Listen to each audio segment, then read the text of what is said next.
Like I spent a lot of time here. I love Indianapolis. I'm a Midwest girl. I enjoy spending time here. A lot of people like to get away from the cold. I don't really mind it as much. And also, What if the biggest story in basketball wasn't a fairy tale, but a ticking time bomb? Everyone sees the smiles, the sold-out arenas, and the record-breaking viewership for Caitlin Clark. But a recently surfaced sound bite from inside the Indiana Fever's closed-door training camp suggests a storm is brewing. And the team's own players might be the ones creating the thunder.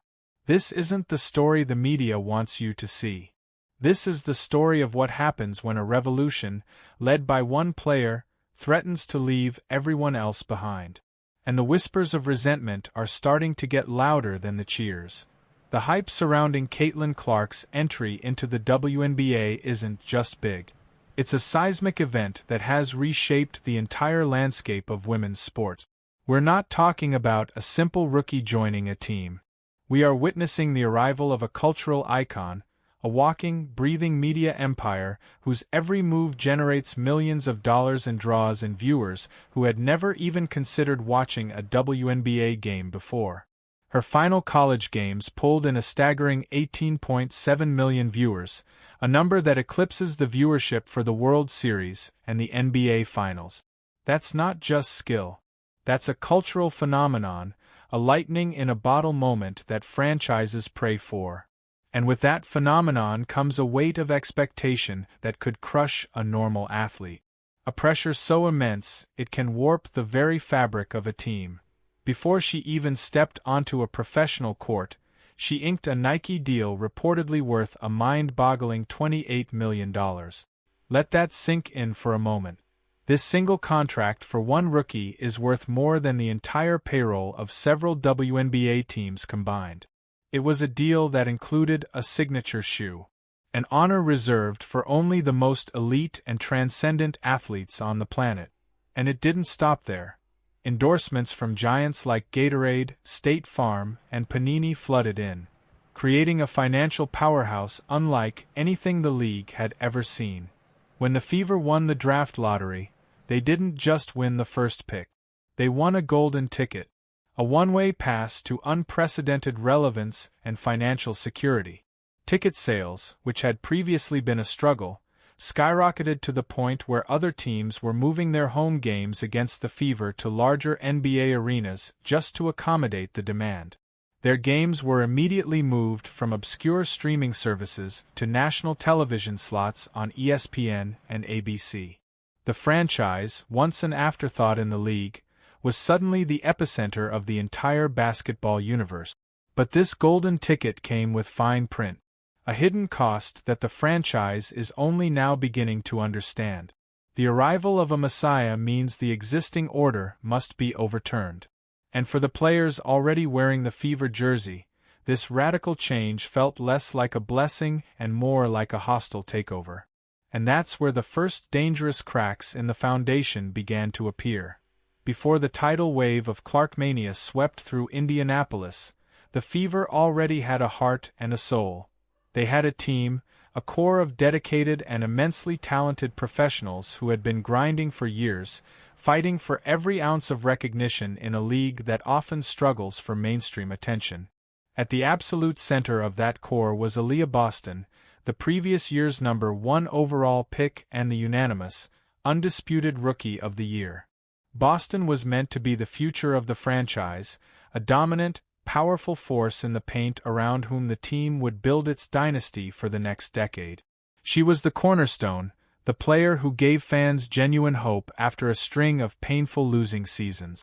Alongside her were established veterans like Kelsey Mitchell, a lightning-quick scorer who had been the team's offensive leader for years, and NaLyssa Smith, another former high-draft pick with all-star potential. These were not benchwarmers. These were elite athletes, the foundational pillars of the team. They were the ones who played in front of half-empty arenas, who fought for every point, and who believed they were just a few pieces away from turning the corner and competing for a championship. They had a plan, a culture, and a clear hierarchy. Then, in an instant, it was all erased. Suddenly, they weren't the Indiana Fever anymore.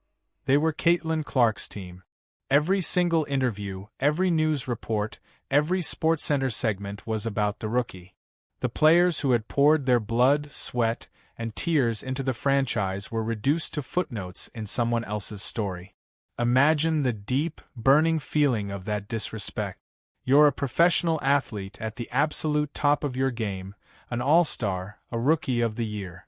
And overnight, you become a supporting character in a narrative you never auditioned for. The quiet resentment began to simmer in the locker room, a dangerous current flowing just beneath the surface of the team's official media appearances. It wasn't about hating Caitlin Clark personally. It was about the complete and utter erasure of their own hard-earned identity. But that simmering resentment in the locker room was about to find a very physical, and some would say sinister, outlet on the practice court. The transition from college to the pros is never easy. The game is faster, the players are stronger, more athletic, and the competition is absolutely ferocious. Every single rookie gets a welcome to the league moment, a physical reminder that they are no longer the big fish in a small pond. But what was being reported out of the Fever's training camp felt profoundly different. It wasn't just a moment. It was a sustained campaign. Reports began to leak out from observers and team insiders that the practices were unusually intense, almost shockingly brutal. And the target of this intensity seemed to be singular: Caitlin Clark. She was being hounded, bumped, bodied, and physically challenged on every single play, whether she had the ball or not. Veterans weren't just defending her, they were sending a clear and painful message. A screen felt less like a basketball play and more like a tackle. A box out involved an extra shove, a little more force than necessary. These weren't just isolated basketball plays. They were calculated assertions of dominance. It was a coordinated effort to show the phenom that her college highlight reel, her record-breaking stats, and her multi-million-dollar endorsements meant absolutely nothing here. This was their house, their league, and she would have to earn every single inch of respect through pain and perseverance. The official line from the team was that they were just getting her ready for the physicality of the WNBA, toughening her up for the battles ahead. But many onlookers saw it for what it truly was: a coordinated campaign to intimidate the rookie, to knock her down a peg, to break her spirit before the season even began. The very players who were supposed to be her new teammates were playing like her fiercest rivals, driven by a fury that seemed to go beyond simple competition. The smiles for the cameras were gone, replaced by grimaces and a level of aggression that felt personal. And what happened next, revealed in the coach's own damning words, would confirm everyone's worst fears. Every great team has a leader, a coach who can navigate the treacherous waters of professional sports egos and build a cohesive, winning unit. For the Indiana Fever, that person is Christy Sides, and she is currently in the most difficult, most unenviable position of any coach in the WNBA. Her job is no longer just about drawing up plays and managing rotations. It's about managing a potential locker room explosion, a civil war that threatens to consume the team from within. On one hand, she has a generational talent in Caitlin Clark, a player who can single-handedly sell out arenas, dominate headlines, and win games. The logical move, the move demanded by the front office, the league, and the millions of new fans, is to hand her the keys to the franchise. Build the entire offense around her incredible long-range shooting and her genius-level playmaking ability. But on the other hand, she has a roster full of proud, established veterans, including a former Rookie of the Year in Aaliyah Boston, who feel they are being cast aside and disrespected. If Sides caters completely to Clark, she risks alienating the entire rest of the team, creating a toxic environment of jealousy and resentment that could poison the entire season. If she tries to treat Clark like just another rookie, forcing her to earn her stripes, she risks stifling the very talent that could make them champions and angering the massive new fan base that is now the lifeblood of the franchise. It's a dangerous game, a high-wire act with no safety net. Every decision she makes, every substitution, every public statement is scrutinized and dissected. Every play she calls is interpreted as a sign of favoritism or a subtle rebuke. She has to project an image of perfect unity to the public while privately dealing with the deep fractures that are threatening to tear her team apart. Her public statements have been carefully crafted, full of bland coach speak about healthy competition and building team chemistry. But it was one unguarded comment, a slip of the tongue that betrayed the immense pressure she was under, that blew the lid off the entire volatile situation. This is the precise moment the whispers turned into a deafening roar. The leaked audio wasn't from a hidden hot mic or a secret recording captured by a disgruntled employee. In some ways, it was far more damning because it was said out loud on the record for the entire world to hear. During a routine media session, Coach Christy Sides was asked about Clark's adjustment to the pro level. Instead of giving a generic, pre-packaged answer, she said something that sent immediate shockwaves through the league and confirmed the worst suspicions of many. She admitted, point-blank, that Clark got a little beat up in practice. It was a stunning and almost unbelievable admission. A head coach doesn't just casually say that their star player, the new face of the league and their franchise's golden goose, is getting physically battered by her own teammate. The phrase beat up isn't an accident. It's not a word you use lightly. It implies something far beyond normal competitive physicality. It suggests a targeted, deliberate, and sustained aggression. This wasn't just a tough practice. This was a gauntlet, a physical trial by fire. Sides was essentially confirming the rumors that the veterans were going after Clark with a vengeance. But then, it got even worse. Other players began to speak, and their words, when decoded and placed in context, painted an even darker picture of the internal strife.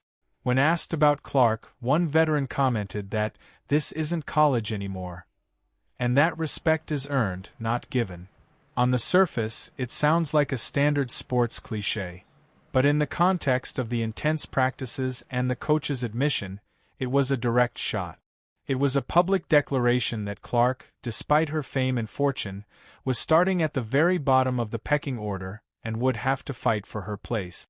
These soundbites, taken together, expose the raw, unfiltered truth. The rage wasn't just a fan theory cooked up on the internet. It was real. The team wasn't a happy family embracing its new star. It was a fractured unit, and the battle lines were being drawn on the practice court every single day. Once you know what to look for, the signs of this deep-seated tension are everywhere. It's in the small things, the fleeting moments between the action that reveal the true story hiding behind the PR-managed facade. Watch the team on the bench during a game. You'll see a noticeable distance, a lack of the easy, natural camaraderie you see on championship-caliber teams. When Clark makes an incredible play, the celebration from some teammates can feel forced, a beat too late, an obligation rather than a genuine, shared joy. The high fives seem perfunctory, the smiles strained. In post-game interviews, the body language is even more telling. Players sit with their arms crossed, a defensive posture, offering short, clipped answers when asked about team chemistry. They use the word "I" far more than the word "we."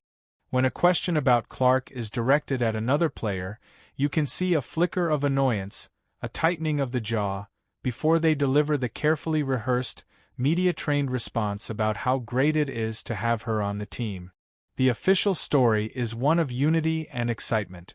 The reality appears to be a group of individual contractors sharing a court, but not a common purpose. Insiders have started to leak more details, speaking anonymously for fear of professional backlash. They talk of a quiet, tense locker room, of cliques forming between the veterans and the newcomers. They describe a palpable tension, an unspoken understanding that there are two separate factions within the team. Team Clark and everyone else. This isn't just about a team adjusting to a new player. This is a fundamental clash of cultures, a power struggle playing out in real time. The team is trying desperately to project an image of harmony, but the cracks in the foundation are becoming too deep and too wide to hide. And the source of this seismic earthquake is something far more powerful and divisive than basketball: money. Let's be brutally honest for a second. The root of this conflict, the real, unspoken source of the rage simmering within the Indiana Fever, comes down to one thing: cold, hard cash. And the disparity is so vast, so obscene, that it's almost impossible to comprehend. Caitlin Clark's Nike deal is reportedly worth $28 million over 8 years. That's an average of $3.5 million per year from a single endorsement. Now, consider the salaries of her veteran teammate. The Supermax salary in the WNBA, the absolute most that one of the most elite, established superstars in the league can earn, is around $240,000 a year. Many seasoned veterans, players who have been all-stars and have been in the league for years, make far less, some under 6 figures. This means Caitlin Clark is making more than 10 times the salary of her highest-paid teammate just from one endorsement deal. Her total earnings from all endorsements dwarf the entire salary cap of her own team. Imagine you are Aaliyah Boston. You were the number 1 pick. You were the Rookie of the Year. You put the team on your back and gave the city hope. Your WNBA salary is under $80,000. Then, a new player walks in and before she's even proven she can consistently compete at this level, she's a multimillionaire dozens of times over. The media doesn't just talk about her. They completely ignore you. Every sold-out ticket, every